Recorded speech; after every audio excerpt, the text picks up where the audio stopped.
System की अव्यवस्था की तस्वीर।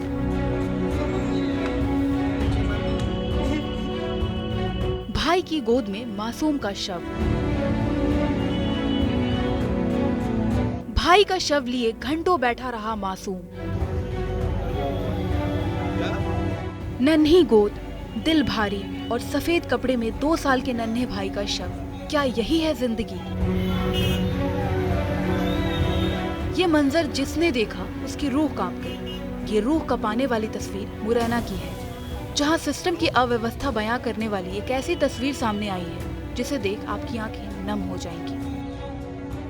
चलिए बताते हैं इस मंजर के पीछे की दर्द भरी कहानी। ये कहानी है मध्य प्रदेश के मुरैना जिले की, जहां 8 साल का मासूम अपने 2 साल के भाई का शव गोद में लेकर घंटों बैठा रहा। सफेद कपड़े से ढके शव पर मक्खियां भिनभिना रही हैं और ये तकरीबन 1.5 घंटे चला। उसका दिल छोटे भाई की मौत से भारी हो गया था। दरअसल अंबाह के बड़फरा के रहने वाले पूजाराम जाटव के बेटे राजा की तबीयत खराब हो गई थी। पिता ने राजा को अंबाह के सरकारी अस्पताल में दिखाया। हालत गंभीर होने के चलते डॉक्टरों ने बच्चे को जिला अस्पताल रेफर कर दिया। पूजाराम अपने 8 साल के बेटे गुलशन के साथ राजा को लेकर जिला अस्पताल पहुंचे। अंबाह से लेकर आई एम्बुलेंस तत्काल लौट गई और इधर इलाज के दौरान 2 साल के राजा की मौत हो गई। डॉक्टरों का कहना है कि राजा को एनीमिया और पेट में पानी भरने की समस्या थी। मजबूर पिता बेटे की लाश घर ले जाने के लिए एम्बुलेंस की तलाश में लग गए। एम्बुलेंस के लिए उन्हें 1,500 रुपए की जरूरत थी, लेकिन इतने रुपए पिता के पास नहीं थे। पूजाराम ने प्राइवेट और सरकारी एम्बुलेंस से मदद मांगी, गिड़गिड़ाया, लेकिन मदद नहीं मिली और बेबस पिता 2 साल के मासूम का शव बड़े बेटे की गोद में लटाकर कम रेट की एम्बुलेंस तलाशने चला गया। 8 साल की नन्ही जान छोटे भाई के शव के साथ नेहरू पार्क के सामने सड़क किनारे नाले के पास बैठा रहा। पूजाराम ने अस्पताल के डॉक्टर और स्टाफ से शव को गांव ले जाने के लिए वाहन की बात कही, तो यह कहकर मना कर दिया गया कि शव ले जाने के लिए अस्पताल में कोई वाहन नहीं है, उन्हें बाहर से भाड़े की गाड़ी करनी पड़ेगी। सूचना मिलने पर कोतावली टीआई योगेंद्र सिंह जादौन मौके पर पहुंचे। उन्होंने गोद से राजा का शव उठाया, दोनों को जिला अस्पताल ले गए। वहां गुलशन का पिता पूजाराम भी आ गया और उसके बाद एम्बुलेंस से शव को बड़फरा भिजवाया गया।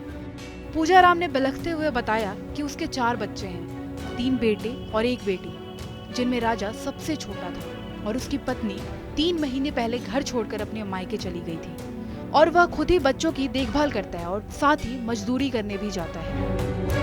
बस मैं मोड़ा ने मट्टी काली का काला पतना ने कपड़ी में साफ करो, मैं रोटी बना, एक बच्ची और जाती बड़ी है।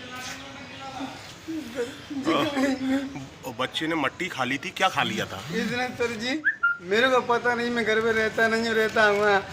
कैसे क्या हुआ था इसको? तबीयत कैसे खराब हुई इसकी? भगवान जाने सर जी, मैं कैसे मानूं?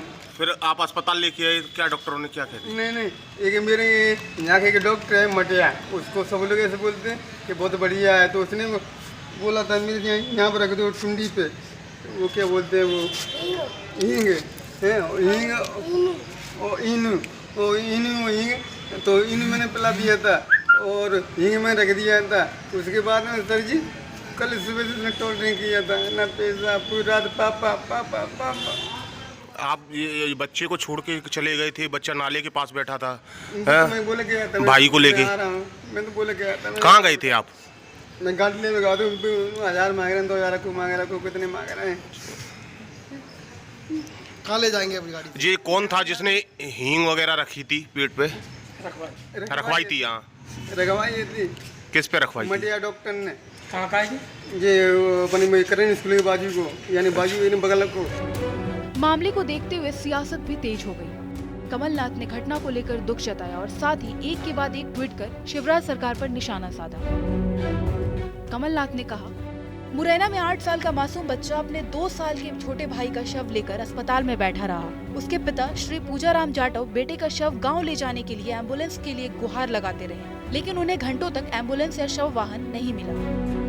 कमलनाथ शिवराज सरकार पर तंज कसते हुए कहते हैं, मैं माननीय मुख्यमंत्री जी से ये जानना चाहता हूँ कि आखिर क्यों मध्य प्रदेश में नियमित अंतराल पर एम्बुलेंस न मिलने के मामले सामने आते रहते हैं। कभी किसी गर्भवती स्त्री को एम्बुलेंस न मिलने से प्राण गंवाने पड़ते हैं, तो कभी लोगों को अपने बीमार परिजन को चारपाई पर लिटाकर अस्पताल ले जाना पड़ता है। चुनौतियों से भागने और सच्चाई को नकारने की आपकी सरकार की यह प्रवृत्ति प्रदेश के पूरे चिकित्सा तंत्र को खोखला और संवेदनहीन करते जा रही है। मैं आपसे पुनः प्रार्थना करता हूं कि प्रदेश के मुखिया होने के नाते आप चिकित्सा तंत्र को मजबूत करिए, ताकि प्रदेश की 7 करोड़ जनता को आपकी लापरवाही की सजा ना भुगतनी पड़े। प्रदेश के गृह मंत्री नरोत्तम मिश्रा ने घटना पर दुख जताया। गृह मंत्री ने मामले में जिला पंचायत सीओ को जांच के आदेश दिए। साथ ही सिविल सर्जन को शो कॉज नोटिस जारी किया गया। पीड़ित परिवार को आर्थिक सहायता देने की भी घोषणा की है। सरकार ने उसे गंभीर माना है। सीओ जिला पंचायत को जांच के आदेश दिए। सिविल सर्जन को शोकाज नोटिस भी दे दिया गया है। उसको रेड क्रॉस से 10,000 रुपए, संबल योजना का जो पैसा मिलता था वो भी दे दिया गया है, और एक राशि और है, वो संकटा राशि की आती है, उसका पैसा भी दिया जा रहा है। ऐसी रूह कपाने वाली तस्वीर पहली बार सामने नहीं आई है, बल्कि आए दिन शव वाहन के लिए परिजन परेशान नजर आते हैं और पैसों के अभाव में परिजन को दर दर भटकना पड़ता है। बहरहाल घटना की तस्वीर सामने आने के बाद शासन ने सख्ती तो दिखाई है, लेकिन सवाल ये है कि आखिर ऐसी घटनाएं कब थमेंगी।